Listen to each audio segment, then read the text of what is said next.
I have an idea of perfection.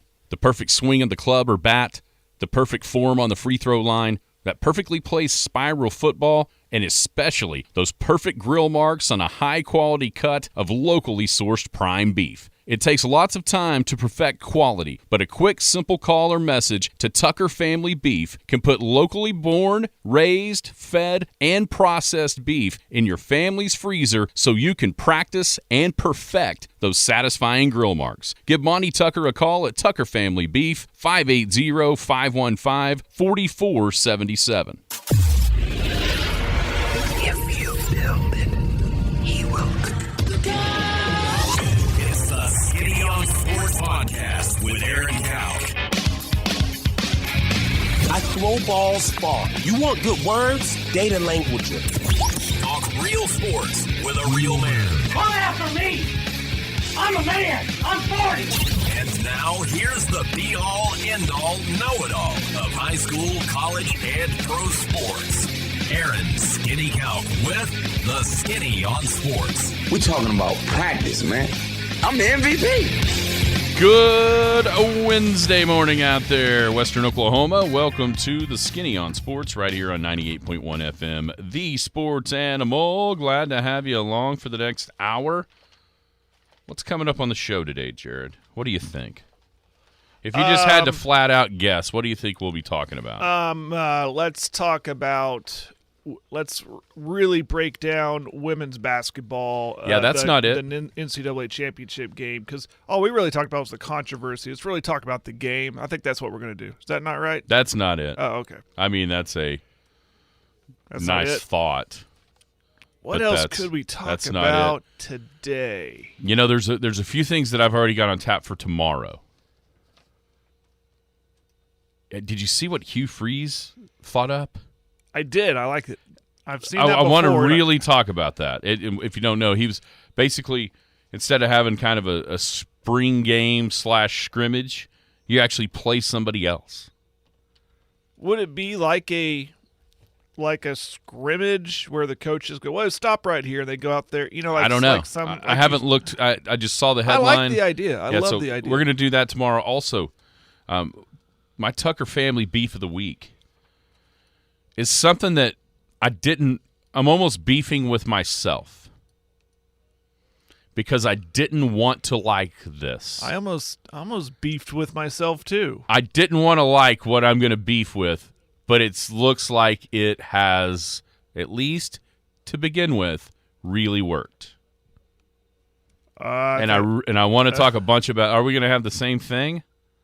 No, I doubt it. I seriously doubt it. Okay. I almost asked before we went on air without tell me what your beef is, so we're not doubling up. But now that you say it, I think I know what you're talking about. Yeah, I'm kind of beefing with myself because I didn't want to like this. I didn't want this to work, but I think it is. We're going to talk about the Masters. We'll make the picks at the end of the show. We talked yesterday.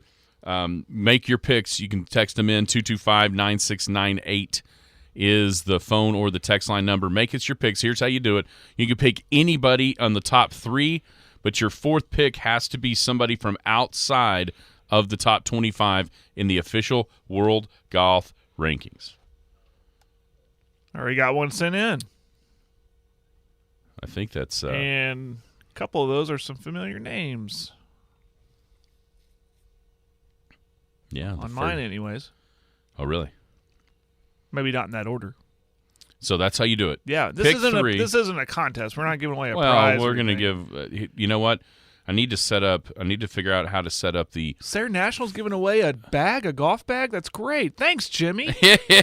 Wow, Jimmy just texted that in. Thanks, Jimmy. Awesome. I was going to say, I need to figure out how to make a group on on the Masters website to play the fantasy game. Not too hard. You can get on the app, I think. You think that's how you do it? I don't know. Maybe. I'll look. Maybe I can get Jimmy at least to donate maybe one of those cool shirts that they have over there at Sayre National. Oh, a T-shirt. Yeah, that's easy. Or if they want to donate a bag, we'll let them. But it's probably a little late, man. The thing starts tomorrow. Yeah.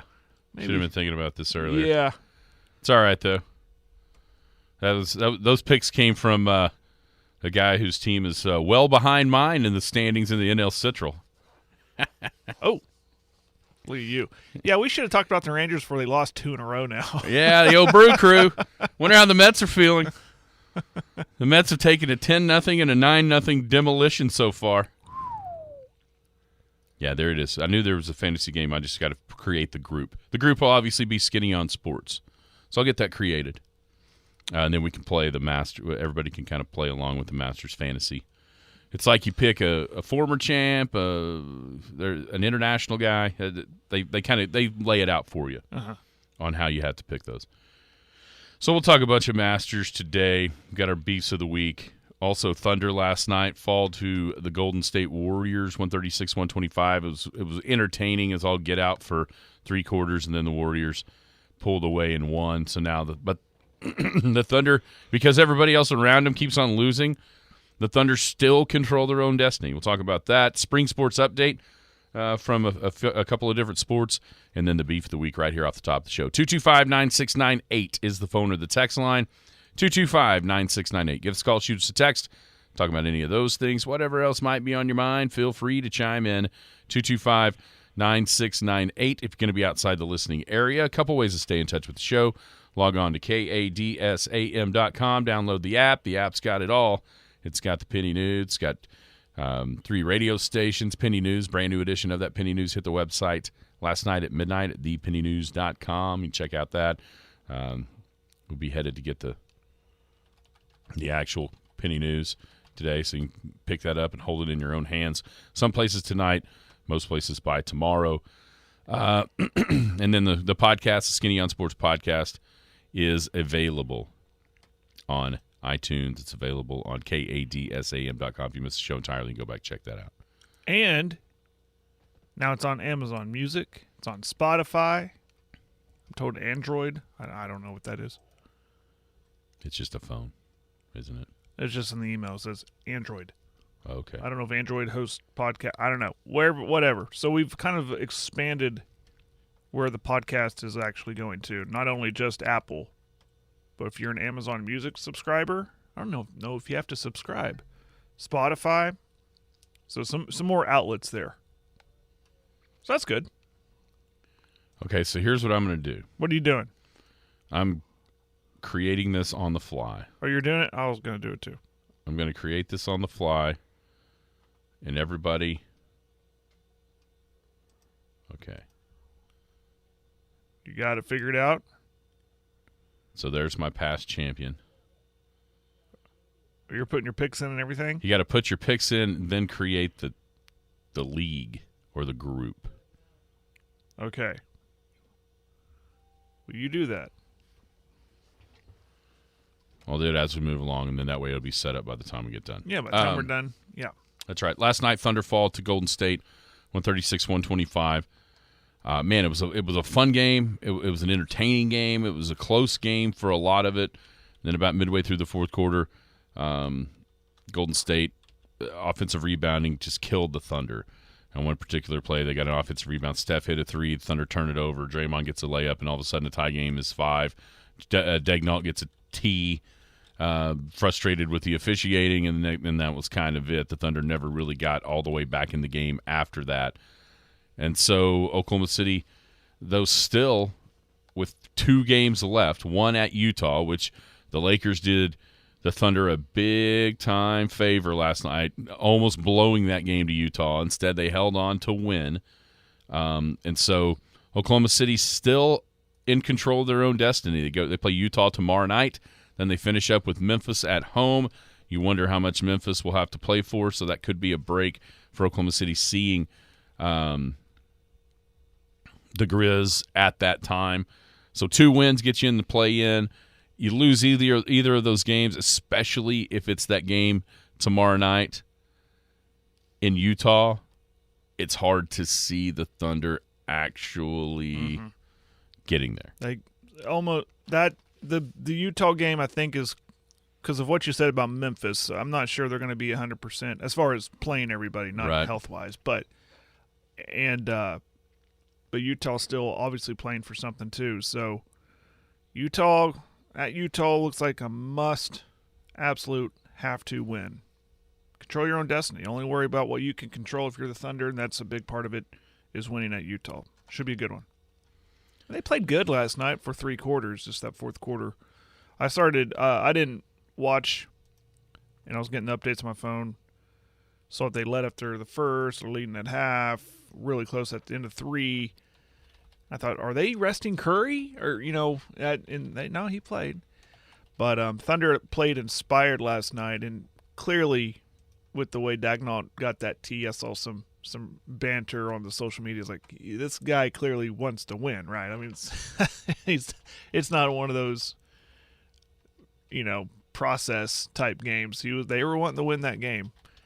And I think they'll come out with a little bit more fire, or not more fire, but I think they'll be okay taking on Utah. It should be a fun game. Yeah, and the Jazz, I mentioned yesterday, are going to be without Walker Kessler down low, leader in shot blocking as a rookie in the NBA. They're without him. Lauri Markkanen didn't play last night against the Lakers, but, man, they almost came back from 10 down with a minute 40, forced overtime, but then LA ends up winning that game. Yeah, that you don't want to kind of pin all your hopes on Memphis not playing anybody, but I think that's going to be a break that the Thunder do get with the way the schedule works. I can't remember. Utah lost last night, and so Memphis. Let's see, can they get to the top? They're 2 games behind in the loss column. They're 2 back with 3 to play. And so there could be the outside chance. There's the ripple effect of what's Denver got left, Well, that's what I'm about to tell you, Jared. At the Suns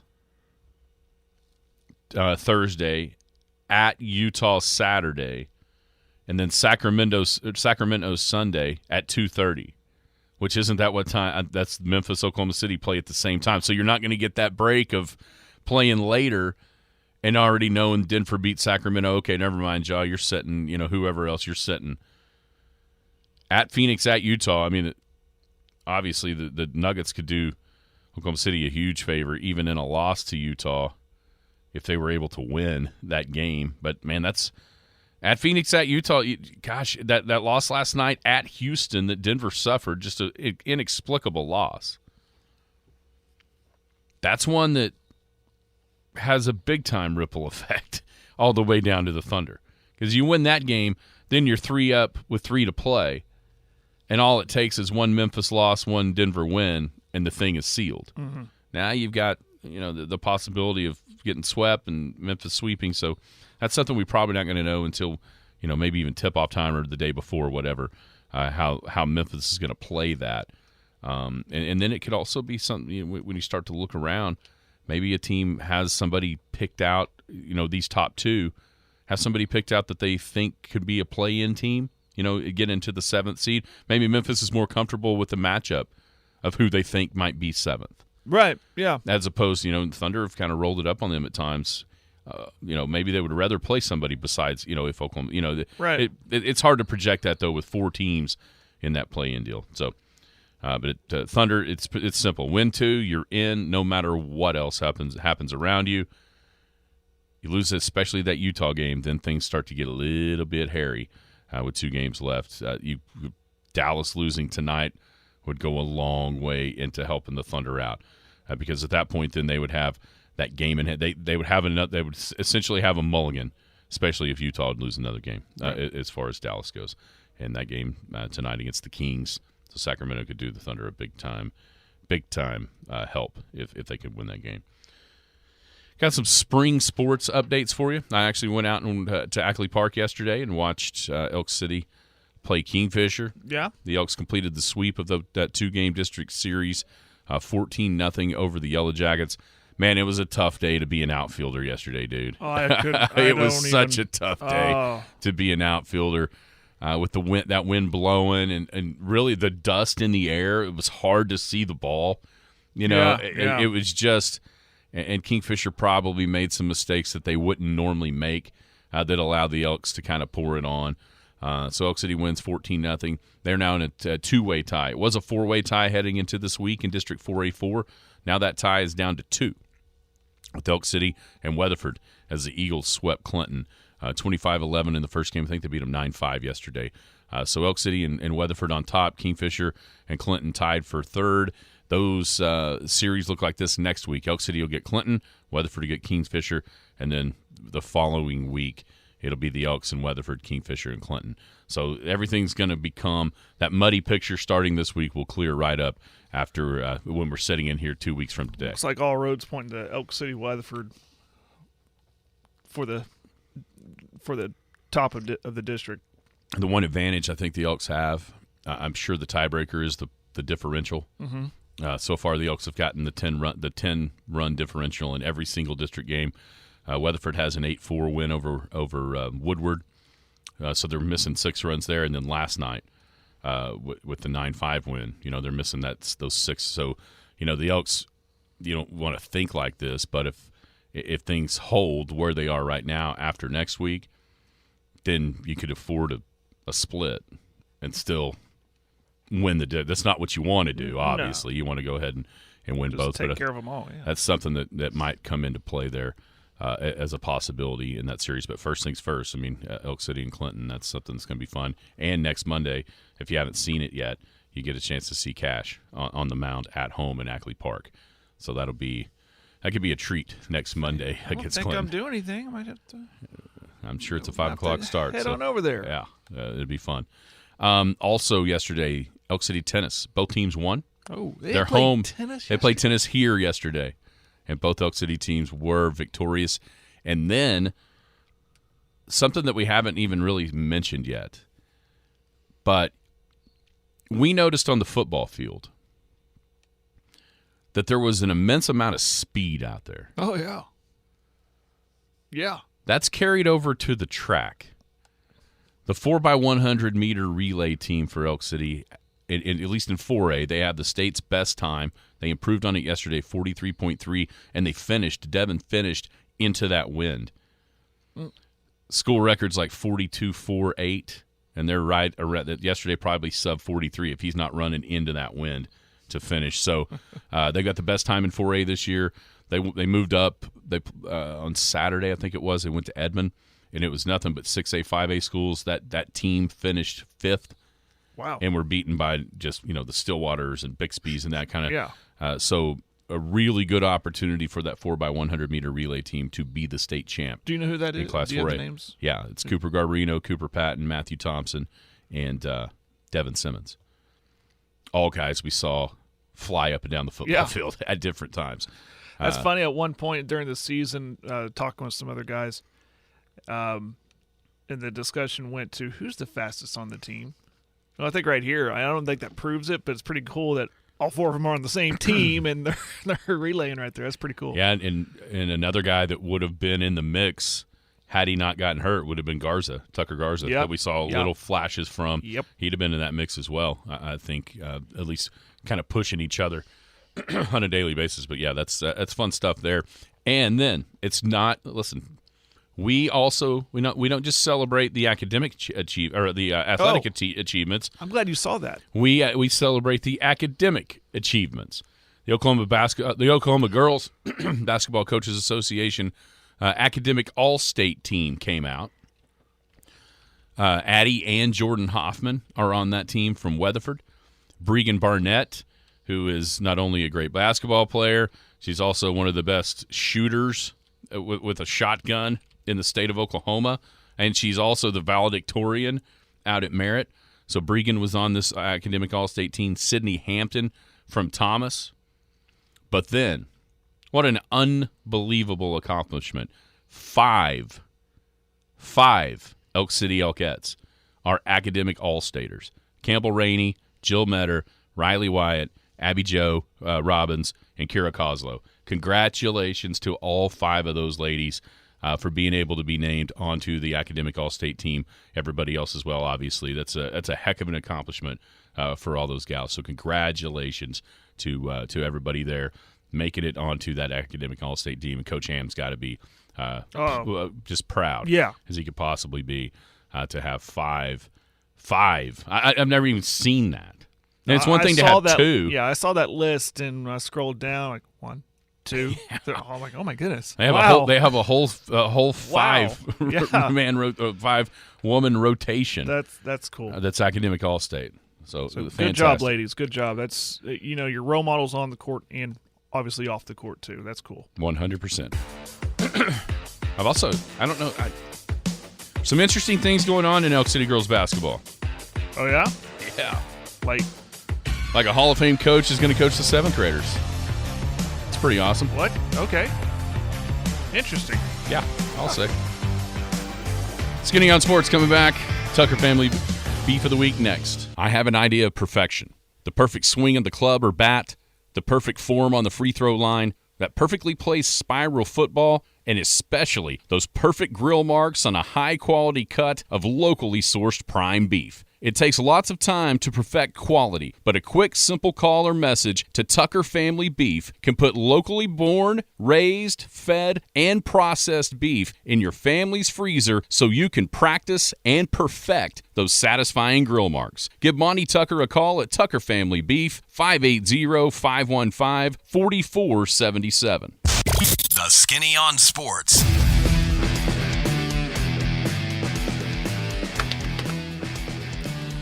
Welcome back, Skinny on Sports, 98.1 FM, the Sports Animal. Jared, do you ever get through the week where you kind of get like a day ahead or a day behind? Like in your mind, like when you think it?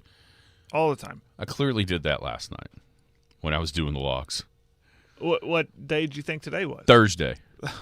See, I know why you did. You're wanting it to be Thursday. I'm wanting it to be Thursday. You're wanting it to be Thursday because about this time in 24 hours we're going to have. Oh, I'll have it on. Everybody's going to be teeing. Yeah, I'll be telling you tomorrow's show is going to be just. It's going to be crap because we're going to be distracted. Well, that's not right, Jared. Good grief. We don't have a sponsor tomorrow. If we had a sponsor, we might put a little bit more effort into it. Oh, well, that's true. We're going to have an iPad or something. My goodness gracious, Jared, that is awful. Yeah, so sports. Go ahead. You know what's not awful? You talk, I'll watch this. I'll tell you what's not awful. Oh, the bunker. Tucker Family Beef. That's great.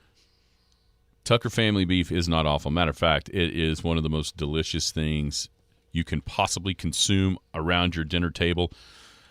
It's locally born, raised, fed, and processed prime beef. Okay? You have different options to purchase it. You know, the beauty of what they can do is they can sell you individual cuts. A lot of the the producers can't necessarily do that because they're not through the USDA process of being able to sell you something individually. So if you just want a ribeye, you can either get online, tuckerfamilybeef.com on their website.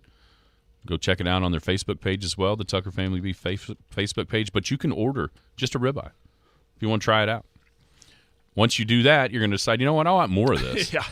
It won't take long. Just go ahead and order a whole bunch. You don't order one at a time. So you're going to want a lot of it. You might try the bundle before you want to jump all the way both feet in, which they've got different bundles with different cuts, hamburger, different steak cuts, and some roast and that kind of thing.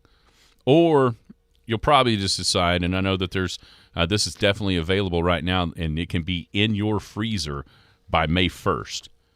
And that is the bulk beef, where you can buy a quarter, a whole, a half of beef from Tucker Family Beef. For me, I would recommend that. I would recommend that route because it gives you the best quality beef at the lowest possible price that you could possibly purchase. It's just awesome stuff. So visit Tucker Family Beef's website at tuckerfamilybeef.com. You've got the Facebook page. And just give Monty a call, 580-374-5444, and talk with him about that. The highest of recommendations from both of us and the quality of what you get with Tucker Family Beef. So now that brings us to the beefs of the week. Jared, go ahead. You can be first this week. I can be. What is your beef of the week? I debated. I had like three on my mind. One of them actually involves beef. I kind of told you this yesterday. It's not really sports related. It can be if you think about it. We all eat hamburgers that, probably watching a game. I made a hamburger, and I finally tried it with the grilled onions on the burger, and it was delicious. Yeah. And I'm beefing with myself because I'm 39, and I've been missing out on onion burgers like that. I'm ashamed. Anyways, that's not my beef. I also thought about, I'm really ticked off with Bud Light and the route they're going with their advertising. I think you know what I'm talking about. I won't dive too much into it. And if you are too, just bring your Bud Light to me, and I'll take care of it for you. I'll dispose of that Bud Light. I know it's so infuriating. I've seen people post on Facebook about it. Kid Rock shooting it with his gun, all that stuff. If you listen, just drop it by 220 South Pioneer. Drop off your Bud Light. If you got a problem with what they're doing now, I'll take care of that, but I'll get rid of it for you. You don't have to worry about it, okay? Save room in your trash can. Bring it to me. Don't worry about it. No questions asked, okay? But my real beef of the week is going to be one Dawn Staley and her post-game rant that she went on after losing to Iowa last Friday. And she didn't so much talk about the game itself, but created this narrative that people were talking bad about her team when no one really was. And it just kind of goes along the same route that she took by canceling a game with BYU. I don't think that was this season. Was it the season before? Was it last season? Maybe. Where there was a since debunked claim that BYU said some bad things about a Duke player. They were supposed to play South Carolina. They went and canceled the game. When it was a volleyball game. Is it? Yeah, it was a volleyball. It was a volleyball game, yeah. and it was debunked way before she canceled, but she just continued to do it. She had a problem with Iowa's coach saying it's going to be I think she said bar fight, and she took that and ran with it as being racist. Let's call it what it is, and it wasn't. And then she, in the post-game rant that she went on, wasn't about the game really itself. It was about made-up narratives. It's kind of the words I've been using. It's wearing me out. So I got a beef with Dawn Staley. I know it stings. Your perfect season was broken. You didn't get the ultimate goal that everybody thought you were going to get. They looked like they were the clear favorites in women's basketball all season long. And Caitlin Clark shut them down, got the win.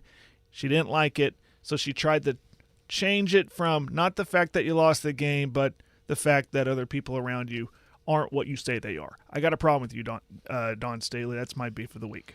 Yeah, Angel Reese is getting into that Dawn Staley territory right now. As yesterday, she's not getting into it, Aaron. She's she may have gone first above and beyond. Right. As she made the comment yesterday that after Dr. Jill, she's not a doctor. After Jill Biden mentioned that she wanted maybe both teams to the White House to celebrate, Caitlin Clark once again took the high road and said, listen, the runner-up never goes. Let LSU enjoy that time.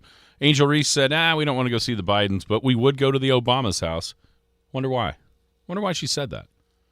One could only speculate. It's pretty crazy. Okay, so my beef of the week this week, I'm going to beef at myself. You are beefing at yourself. I'm going to beef at myself. I did not want the pitch clock. I knew it. To work. I didn't want it to work. I wanted it to fail miserably and everything be the same. And that way we could just get rid of the silly notion that it matters. And then yesterday, Jeff Passan, which is one of the main national writers for Major League Baseball, he tweeted out some stats. So the first 4 days of the Major League Baseball season are encompassed here. In 2023, it was 50 games. A year ago, it was 49. The average time of the games a year ago, 3 hours, 9 minutes. The average time of the game this season so far, 2 hours, 38 minutes. So they have shaved 31 minutes off of the games. But it's not just that. That alone wouldn't necessarily convince me, okay, this is working. But here's what does convince me that it's working. It's changing the game, at least with these numbers, through 4. And I realize that's a really small sample size. But it looks like it might be changing the game back to the way I like to see it played. And here's what I mean by that. A year ago, the batting average through the first 4 games was .230. On-base percentage .308, slugging .374. This year, batting average .245, on-base percentage .323, slugging .392. And then how about this? And this is not a consequence I could have ever imagined being a part of this, but it's the only thing you can point to, at least so far. A year ago, there were only 43 attempted stolen bases in 4 games. 29 of those were successful. 67% clip. This year, through 4, 84. Almost double the amount of attempts. 70 successful stolen bases. Now that's 2.5 times higher. It's because the bases are bigger. Through 4 games. That's incredible, though. And then and here's there was 50 games. There was only 40 violations called. So it's not like it's happening multiple times in every game. It's not even happening once a game. Right. The pitch clock appears to have been a wonderful idea. Okay, my only beef with all of that is if the game's speeding up, can we make the ticket prices a little cheaper since we're not there as long? Because I've been looking at tickets. I'm like, my goodness, I got to pay an arm and a leg. But you're right. I was kind of with you. I thought this is going to not ruin the game, but change it enough I'm not going to like it. And I hardly notice it, and it does feel like the games are going, albeit just about 30 minutes faster, but still faster. It feels like a faster pace, and that means a more entertaining product. It's a big reason why we like fast-pitch softball at the college level. That's very true. It's just a faster pace. It's a pace, yep. Yeah. And so here's what I would ask Major League Baseball with the numbers we saw from the NCAA women's tournament. You've done well here. Give us some afternoon World Series games. Yeah. Give us some afternoon games in the World Series. It's obvious it works for TV. So as far as the ratings go, so give us some of those. We get some in the Saturdays in the early rounds, but not the World Series. I meant in the playoffs. The World Series. Sometimes you get Saturday afternoon games. It's do? like the losers bracket. Are you talking? Oh, I'm sorry. You're talking what are baseball. You talking about? I'm talking. I was thinking something. I was going to say, when is the last time we've had afternoon World Series I didn't game? switch off of women's college World Series. Oh. Okay. Sorry about that. I got you. I was still thinking women's college World Series. Okay. So those are your Tucker family beefs of the week. Thank you again to Monty, Danielle, Tommy, Nelda. We saw all those folks out at the Home and Garden Expo, or Farm and Garden Expo, Farm and Home Expo. Farm and Home, that's what it is now. Anyway, we saw them all out there throughout the weekend. It's good to see them, and we appreciate them. Listen, it's the best beef you can buy. Easily. TuckerFamilyBeef.com is the website. Check out their Facebook page, Tucker Family Beef, and also you can just call Monty, 580-374-5444. All right, Jared, it's Masters time. I can't believe we've gotten to midway through the second segment of Wednesday. Where's the piano? And really haven't talked Masters. Where's the piano music? Everybody does that. We'll do it like this. I think I actually have the ringtone. Okay, I've got some interesting stats for you, Jared. Go for it. Number 1, Jack Nicklaus played 45 Masters and won 6 times. You got it? Are you going to play it? Oh, I want to switch my ringtone to it. I should have done that on Monday, right? All right. Oh, yeah, there it is. Can this just be the bed for the last Hello, friends. 40 minutes of the show? Welcome to Augusta. That's the way it is every time. All right, so Jack played 45 Masters. Okay. In his first Masters, there was a guy named Fred McLeod in the field. Fred McLeod was born in 1882. In Jack's last Masters, there's a guy that people actually know this name, Casey Wittenberg, played at OSU. He was born in 1984, so there's a 102-year span of people that played against Jack Nicklaus in the Masters. Unreal. That's just one of the reasons why you love it, right? Yeah. How long has it? Okay, do you know how many first-time winners there's been? Meaning the first time they played the Masters, they won the golf tournament. Do you know how many there have been? And I should. That's probably a stat everybody knows. Less than a handful. 3. 3. Okay. Horton Smith, who won the first one. So, there has to be at least one. You know what I'm saying? Duh. So yeah. Horton Smith in 1934. The next year, Gene Sarazen won in his first try in 1935. And then the last time it happened, 1979, Fuzzy Zeller. So it hasn't happened since 1979. Some of y'all might have wanted to know that in your picks, considering one of the picks was a guy that's playing in his first Masters. Matter of fact, two of the four from Young Will had first-timers. Hadn't happened since 1979. How many back-to-back winners do you think there have been, Jared? A little more than a handful. I would, let's go with, 9. Threes are wild, Jared. There's 3? Just 3. Okay. Think you can name these? No, I can't. No. Oh, just try. Tiger? 1. Yeah. Jack? 2. This one's a little tougher. Yeah, there's going to be an obscure name. It's not obscure. Couples? No, Fred just won once. Not Spieth. It's in the Fred Couples era. 1989 and 1990. Nah, tell me. Drink your coffee, then tell me. Nick Faldo. Okay.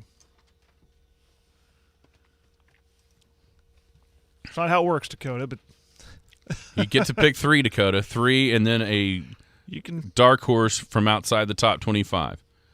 I actually put that name. We'll get to it. Okay, so the par 3 is today. Yes. Fun event. Who would you because when you see the par 3 today, it's a more of a family event. It's a lot more laid back. Right. Very few of those guys actually have their caddying for them in the par 3. Who would you ask to caddy for you? Well, because you just said it. It's a family event. Can I have more than one? Sure you can. Because I don't think one of my kids could carry my bag. Well, a lot of times they take the little bag because they only need like 3 or 4 clubs. That's true. But I can't take one kid without the other, right? You better not. No. So I'd take my girls. I'd take my girls. Girls would be the caddies. Yeah. How about you? Yeah, if it wasn't so much a family event, I'd take you. I'd take somebody that had some fun. That's really who I was hoping you were going to say. Well, but we would probably drop some bad language for those other kids shouldn't hear. But oh, not there. I think you kind of get zapped if that happens. Outside of Tiger, he's the only one that doesn't get zapped. This I guess the who I'd want to take isn't here, so that can't happen. So I guess make Wyatt do it. Make him do it. Make Wyatt do it. And, honestly, if I was going to make Wyatt do it, I'd probably have the whole bag just to kind of beat him down a little bit. No, I'm just kidding. But, I guess it would have to be Wyatt or Kara. They're both in good enough shape to do it. Can't the caddies take a swing, too? I've seen that. Jack's grandson made an ace. Yeah, that's right. On number 9. Because I know Katie, like, hey, Dad, can I try? Can I try, Dad? Yeah, probably just one at the end there. Slip in her wedge in my bag. A lot of times they let them putt toward the end. Yeah. The kids you see them putting. So that's always a cool event. Starts today. This is like Masters is starting today. Once you see that par 3, it's like, all right, here we go. The top 3 are playing incredible golf heading into this. Scotty Scheffler's number 1 in the world. Rory McIlroy number 2. Jon Rahm number 3. To give you an idea of what I mean about incredible golf. So Scotty Scheffler has played 10 events this year, 2 wins. And since November, he's gone tie 3rd, tie 9th, 2nd, tie 7th, tie 11th, win, tie 12th, tie 4th, win 4th. Nothing worse than tie 12th since November. He won at Phoenix. He won the Players. Rory's only played 6 events. His last 3, he has 1 win, and then last 3 tie 2nd at Bay Hill. He actually missed the cut of the Players. Then he got 3rd in the match play. And then Rahm's a little bit different. He's played 9 events. He's won 3 times, but I'll tell you, the first 6 of those 9 were tie 4th, tie 8th, win, tie 7th, 3rd, win. His last 3, though, tie 39th at Bay Hill, he had to withdraw from the Players, and then he didn't make he got beat out of the match play in his pool. So maybe his form isn't quite as sharp as the other 2, but it's been a long time since it felt like the best three, and it feels like they are separated from everybody else right now, those three. And they all have a really nice form headed into the tournament. Yeah, you're saying all the reasons why I'm You got to pick a lot of those guys. Couple of these guys, yeah. Okay, so outside of those top three, who do you kind of like heading into Augusta? Because he's been playing well. I don't have the numbers in front of me, just from what I've seen, and I'm seeing more confidence out of this guy. He's currently ranked 55th. It's Ricky Fowler. He's not in the tournament. He's not in this thing? Nope. Got to be in the top 50. Son of a biscuit. Yeah, he ain't in. Okay, I had to back up. It was Fleetwood. I should have let you pick him. You should have. Don't pick him yet. You're making your picks right now? We're going to wait till I the thought last you were segment. asking me who outside. No, just who do you like? I mean, anybody else? I mean, like, for instance, a guy that seems to play awesome here about every year, no matter how well he is or isn't playing heading into the tournament, is like Jordan Spieth. Spieth seems to be on the leaderboard at Augusta, and his stats prove it. This will be his 10th Masters. So in 9 tries, he's been in the top 10 times. Or I'm sorry, the top 10 6 times. Mm-hmm. And the top 5, which all these were top 3s actually. So 5 times in the top 3 out of 9 tries. And he seems to be kind of regaining a little bit of form here and there. You know, Xander Schauffele's a guy that always seems to be on the leaderboard at the Masters. I wonder about Colin Morikawa. His stats are awesome hitting the golf ball. And that's something that's changed over the years with the way they've changed the course, lengthening it to try to protect it and make it play the way it was originally designed to play. It's become more of a ball striker's paradise as opposed to the putting contest it was for a lot of the years. Now, listen, you still have to putt, and that's clearly probably his downfall in his game, but he can hit it with anybody. There's no doubt about that. To answer your question, he was Zalatoris. Yeah, he's another one that can hit it. He was last year. He was right there throughout putting. God, when you see him putt a 2-footer, and he lines it up off the toe and then whips it around. Yeah. It's hard to imagine that winning the Masters, but you never know. He might be able to ball strike it so well that he can do it. I'd love to see Hovland break through, but believe it when I see it, right? Short game, man. Chipping. The chipping for him, I think his best finish is like tied 21st. He's only played, I think this is his 4th.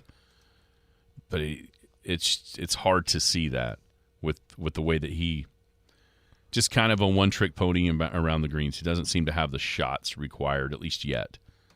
What do you make of Rory's chances? I mean, he's a guy that has been trying to get to the career Grand Slam now for 8 straight years here to start the year at Augusta. Hasn't been able to do it. His finishes are strong, though. Yeah, his finishes are, but his starts, I think, are the problem. There's always one bad round. Yeah. And sometimes it's the first round, sometimes it's the third round. Sometimes there's no necessarily a pattern of when it happens, but it does happen. Mm-hmm. A lot of these guys, when you look back at the winners, maybe they had a little bit of a struggle in a round, but they were able to hold it together and shoot 1 under, shoot even, maybe even 2 under if they get hot at the end. Seems like Rory, when his bad round happens, it ends up being 74, a couple over par. Mm-hmm. And then, he had, like last year, the brilliant ending to what he did to finish second a year ago.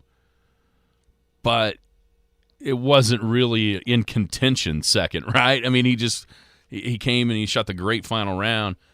And it does seem like he has some backdoor top 10s or top 5s in this tournament where he plays great on Sunday, but at one point in the first 3 rounds, he shot himself out of it. Right. And, of course, you can never forget, I think, 2010 when he had the golf tournament in his hands on the 10th tee, and he hit a tee shot where nobody has ever hit it in the history of Augusta National, over there by the cabins that you didn't even know were left of that fairway. How much are those demons still there? How much does he just put so much pressure on himself to try to complete the career Grand Slam? Always that. There is that. It doesn't seem like it happened last night with the Champions Dinner, but do you think there will be any LIV PGA drama off the course? I think I'm going to say no. I'm starting to wonder if the brass at Augusta has told them, we're leaving. Don't bring that here. Don't bring that drama here during your post-round interviews. You didn't hear a lot of it in the interviews leading up. I kind of got a feeling that it's like that you do not bring that drama here. This is Augusta. Do as I say. Kind of. I don't think they had to. You don't think they had to have any kind of conversation? I don't. Or any kind of memo sent out? Nope, because I think that those guys respect Augusta enough to not. I can see that too. Yeah. Yes. Even Rory said that yesterday. Like an unspoken rule. He said that he's out playing with Brooks Koepka today, 9 holes, which that's one of the few we've seen kind of live PGA pairings to go out even in the practice rounds. And he said, he was asked why, and he said, "Listen, this place, this tournament, this is bigger than that." And I think that's the way a lot of those guys view that, and that it is. And the last thing you want to do is be like a former champion of this tournament and get booted out. You know what I'm saying? Like, you do not want to do that. Right. Yeah. So I don't think there will be any of that because just the reverence that these guys have for this golf tournament in particular and the way that it's handled. So I think that'll be something that maybe the media tries to drum up, and the guys will just tamp it down. Now, the weather forecast does not look good. Rained, especially Friday and Saturday. I just saw a quote from Joe LaCava, Tigers caddy, talking about, what would be his chances if he had, and he's like, man, I don't know how he could, a delay and him having to play 27 holes in one day. I don't see how he can do it. Yeah. So the rain, if it does come, in my opinion, changes a whole bunch of things, especially because it looks like with this rain, the wind will be out of the north, which the way that course faces, north winds mean 13, the par 5, which has been lengthened. They built a new tee box back up in the trees. That's one where people were whipping around the corner with the 3-wood and hitting like 6 and 7 irons into the green in 2. They pulled that back to where the ball is kind of stopping more in the 220 range on the side hill slope, the ball above your feet, almost like swinging a baseball bat. But then also into the wind. Also on 15, the par 5 that has the water in front, the water in back, the famous shot down the hill that you see each and every year. Mm-hmm. It'll play into the wind. And with the wet conditions, if it does rain a bunch, I think it changes this tournament immensely. Because if the big, long hitters can't eat up the par 5s and have that huge advantage that they would have normally, it brings so many more people into this, and so many more different styles into this. If everybody's laying up on par 5s, then it's a Zach Johnson winning the Masters, when he did, because of the cold, rainy conditions, and then wedging it becomes so much more important than maybe it would be if guys are knocking it on the green with long irons. Yeah, no, this forecast looks. Not good. 96% chance of rain on Saturday, 76% on Sunday. Yeah, it's not. Don't know the timing of that, but that's just it's not good. Whole day thing. It's not going to, and cold too. And yeah, today it's hot today. It's hot. It's 86, but Friday 75 at 64% chance. And the Saturday's down. I'm sorry, Thursday is an 18% chance, high of 86, but then it gradually gets cooler. Saturday looks like Oklahoma weather, 53. Yeah, it's in the 50s. and rainy. Well, I wish it was rainy here. But. Yeah. So that's going to play, in my opinion, that will play a big part in this. Oh, yeah. And how the course plays, and I think that brings a lot of different guys back into this event that maybe would have a way outside chance. Now, give them a puncher's chance or even better if the length disadvantage is negated because nobody can get to the par 5s and 2 anyway. And I will tell you this, it affected my picks, assuming that it affected my picks immensely. Did it? Yep, okay. It did.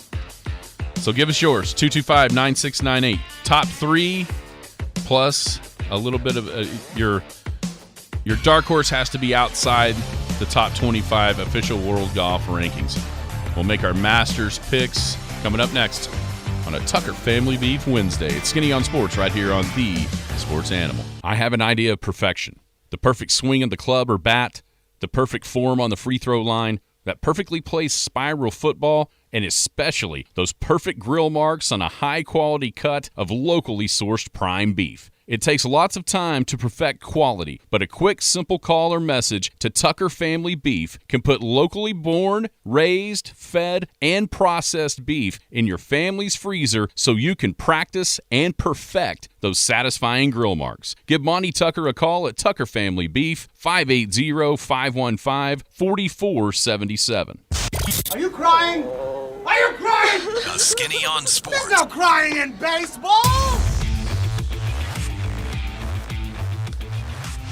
Welcome back. Skinny on Sports, 98.1 FM, The Sports Animal, wrapping up a Tucker Family Beef Wednesday with our Masters picks. We would like to see yours. 225-9698. Who you picking for the Masters? Give us your top three and a dark horse that's outside the top 25 in the official world golf rankings. All right, Jared, it's that time. So give us your Masters picks. In what order do you want these? I want you to go dark horse, 3, 2, and the guy you have the most confidence in winning the golf tournament. My dark horse, I kind of let the cat out of the bag. I'll go with Tommy Fleetwood. He's always a guy I've liked. He's a solid player, and he stays solid. It can give him a shot. He's ranked obviously outside the top 25. I have 27. I considered Abe Answer, mainly just because he's an OU guy and he's around that area. He's ranked 31, and even Jason Day, maybe Justin Rose, but Tommy Fleetwood is my dark horse wild card Masters pick. Number 3 for me is a guy that Craig turned me on to a couple days ago, hearing him talk about his stats, looking him up, and he's a young guy from, I believe, South Korea, Tom Kim. Tom Kim, we'll pick Tom Kim as well. I saw that, that's why I kind of, we're on the same page with that one. A lot of his stats have him ranked very high, according to PGAtour.com. First in scrambling from the fringe, third in bogey avoidance. Par 3 score, he ranks third. Drive accuracy, fourth. He's only 20 years old. He's doing stuff that a guy that we're all very familiar with was doing when he was that young. That'd be one Tiger Woods, winning everywhere. So I expect to hear his name a lot this week, and that's Tom Kim. Number 2, a guy we're used to hearing is Jon Rahm.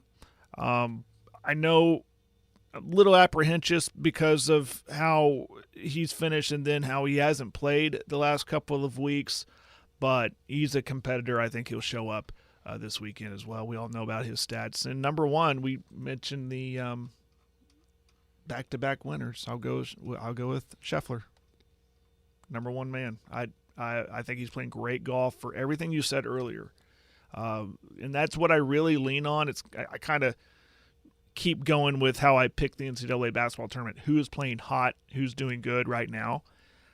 Scottie Scheffler is playing really good right now. I've always been a big believer that in this Masters tournament is momentum, and how you've been playing leading up to this. He's been playing really well this early part of the year, and I think it continues to. So there we go. How about you? Interesting. I did not pick Scheffler just because of the back-to-back thing. It's dumb, though, to not have him in your top 3 because the dude has been awesome. Like your Rahm pick, he's played really well. His first and his last appearance were tied 27th. In between there, a 4th, a 9th, a 7th, and a 5th. I didn't pick either one of them. And a big part of it is because of the conditions. See, the rain.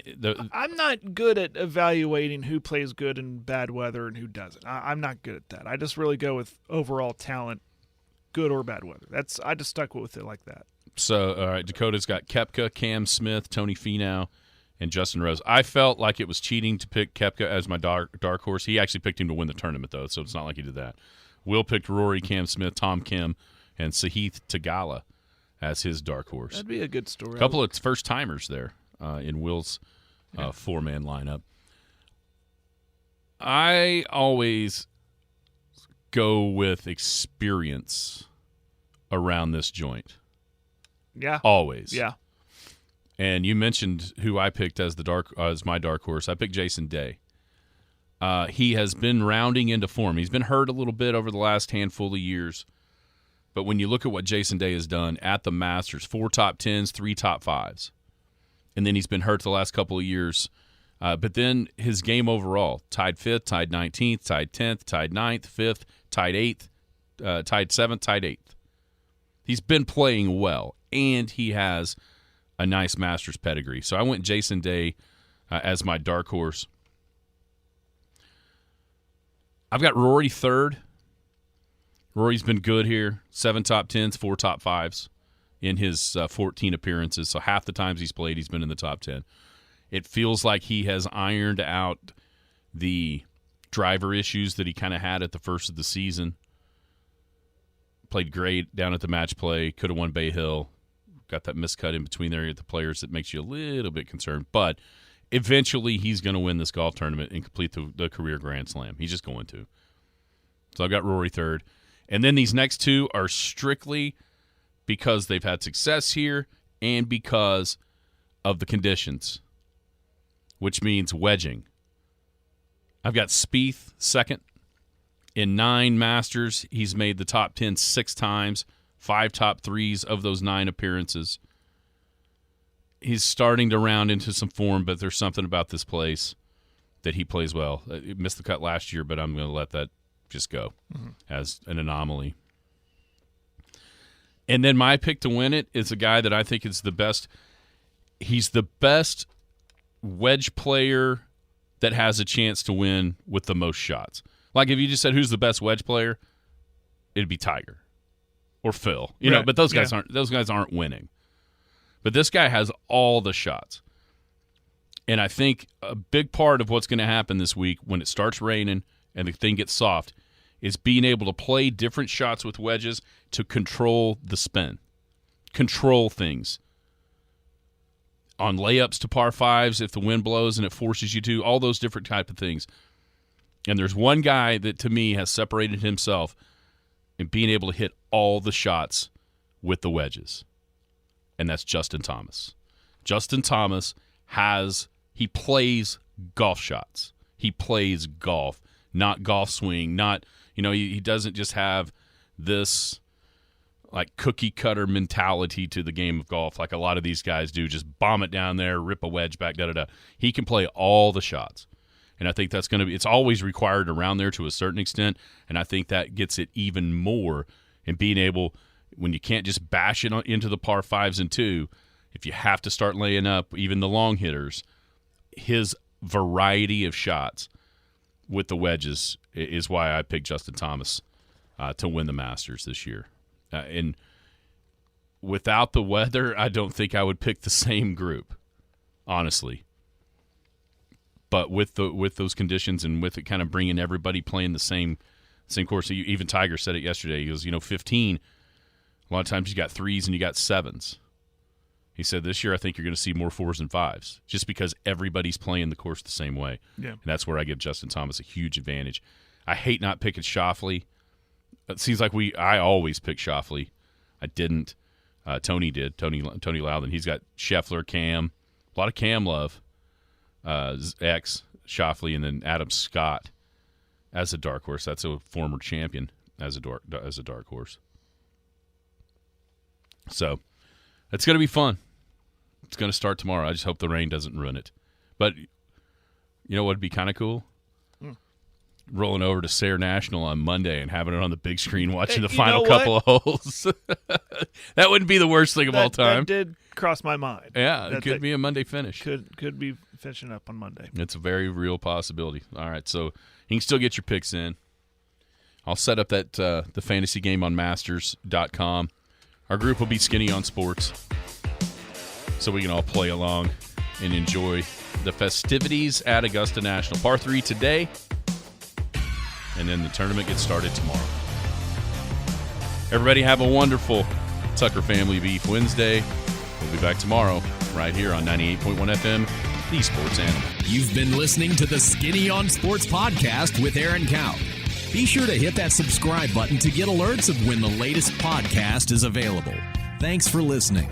That ball is blistered to right. Way back. Goodbye. I have an idea of perfection.